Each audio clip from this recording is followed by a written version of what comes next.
It starts with yourself, man. You got to start diving into those things that you are afraid of. You don't gain confidence by going to the spot that makes you feel good. It's going to be a false reality. And the second life gives you that challenge, all you want to do is go back to what made you confidence or what gave you confidence. Is that happy spot? No.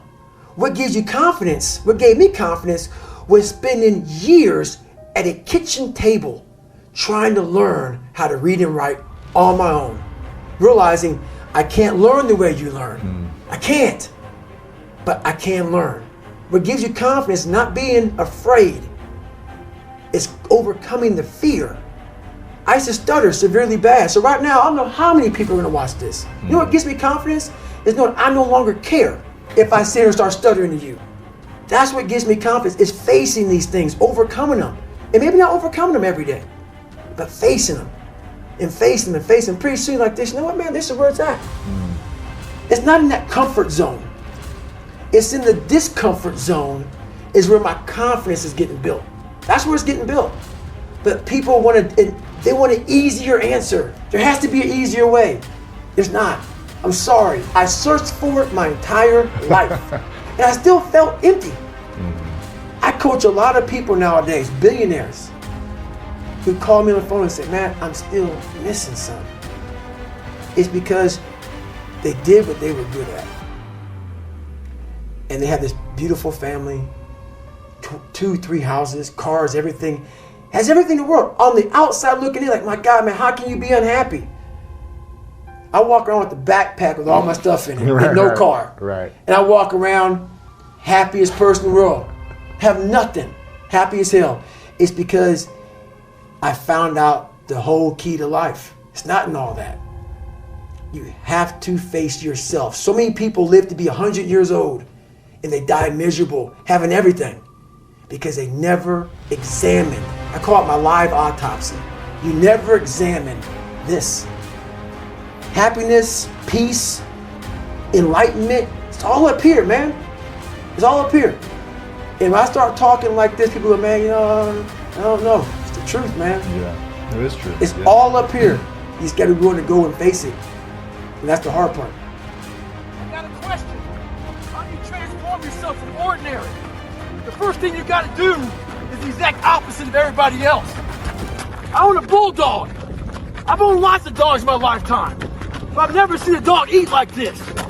You put the food down, she buries her face in the bowl and attacks it, never looks up. So I was worried about it. So I called the breeder. I asked the breeder, what's up with this? She says yes. As puppies, there's limited food, so they attack it. They're afraid they won't eat. So I figured she'd outgrow it. 6 years later, she's got her own bowl, refrigerator full of food, but her mentality's the exact same. She acts like there's 20 puppies out there trying to steal her food. When you get that kind of mentality, you'll be successful. Stay hard. I'm all about, it's not about the underdog so much. I think we're all an underdog. I think the top CEO on the planet Earth still has that doubt. I don't give a where you're from. Kobe Bryant, Michael Jordan, the best on the planet. We're all underdogs.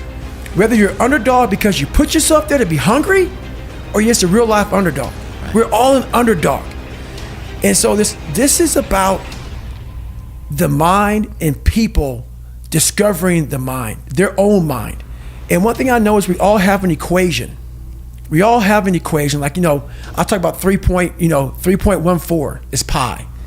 There's different equations to figure out different kind of, mathematical problems. We as human beings are mathematical problems. I cannot give you a book for everybody in this world. That's why my book, even though it's one book, is tailored to the individual. It's not like you do these 5 steps, you're good. No, I'm helping you figure out your equation because it's different. My equation is different from your equation. What's gonna make you tick? What's gonna make you go the distance? What's gonna make you go to that spot in hell and say, I love this spot. It's okay. That's what this book does. It helps you figure out your 3.14. Helps you figure out your fucking mathematical equation and say, oh, Because once you figure out the equation in any math problem, you no longer fail, man. You got it figured out. What's funny about failure is we're afraid to fail a lot of times because we're afraid to get those people telling us that we're not good, that we shouldn't try again. This is how I look at it. First of all, those people are going to be there. And 99.9% of those people who are in your ear after you fail haven't even tried what you're attempting to do. That's first of all. But they have a voice. That voice needs to be, we're done. You don't need to talk to me anymore. Like when I failed the pull-up record, I was going for 4,020 pull-ups. And I failed it twice before I finally got it the third time. I had so many people telling me, you can't do it. And I was like, how many pull-ups have you done in your life? So that's the first thing. Look at who's talking to you negatively first. And failure is the only way to grow. The only way to grow for me. Everything I've ever succeeded in, 3 hell weeks. Everything, Ranger School, everything I've ever failed, I failed miserably so many times. But what you do with that failure is you go back, you learn from it. And not just learn from it, I call it the live autopsy, where you get all this stuff, you get a scratched piece of paper, and you start writing down. Don't even acknowledge the fact that you failed. You're looking at it almost like the daggone light bulb. Like, okay, this went wrong, that went wrong, that went wrong. And then you go back into it. All failure is a tool for success. It shows you how to get there if you're willing to stay in the fight. That's the hard part, though. After failure, all these voices start to say, no, we're not good enough, we're not good enough, we're not good enough. No, we haven't tried enough. And that is so true. We just haven't tried enough. But yeah, without failure, I wouldn't be who I am today. One of the keys to my success in life was I was able to see myself at the end of a very difficult task before I even started it. When I was 297, out of shape and afraid of the water, I was able to see myself at graduation as a Navy SEAL. But as time went on, I kept on getting rolled back to day one. And every day got longer and longer. So what I had to do was I had to take this big chunk and make it small. So I became the master of the one day that I was living. We have to do that now. We don't know when the end is coming to this. So we got to master that one day. It may keep on getting pushed back day after day. If you master that day and want to be harder and stronger, you'll figure it out. Stay hard. I want to be Air Force pararescueman. And so I couldn't even swim. And in special operations, I didn't even know this. There's only 1% of African Americans in special operations, totality-wise, as far as Navy SEALs, Army Rangers, Green Berets. My grandfather was in the military for about 30-some years. And I was obsessed with the military growing up, just obsessed with the uniform. And I knew that was my way out, the military, but I didn't know you had to actually be intelligent. I thought it was just about push-ups and sit-ups. So to be a pararescueman, they gave you this warning packet. It was a warning order. And after I passed the ASVAB test, they gave me this packet. It was like, okay, like a training packet. Push-ups, sit-ups, flutter kicks, all these different things. The very last page talked about swimming. I figured I'm a pretty good athlete. Swimming is easy.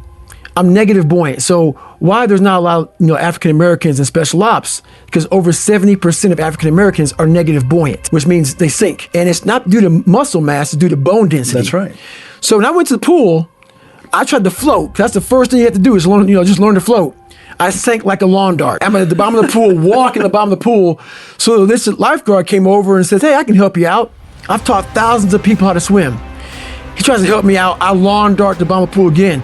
And when I come back up, he says, man, you're screwed. That's when he started talking to me about negative buoyancy and stuff like that, how hard it is to stay above water. Sure. So I put the same work ethic into my learning as I did in the swimming. A few months later, I was swimming. And then I go off to pararescue school. So my whole thing was the military was my way to find self-esteem. I had to start building on something. And I started building on, education. Then I had to start learning how to find mental toughness. And this is where I started finding it was in the military. At the beginning of the year, a lot of you had goals, ambition, a lot of drive, a lot of motivation. Well, it's Easter. It's the middle of April. When I navigate I put backstops out there to make sure I don't get too far off course. I put those backstops in my personal life to make sure I don't get too far away from my goals and my dreams. A lot of you aren't proud of who you are. You don't like the person you created. Do what I did. Start from scratch. Create somebody that you're proud of. Stay hard.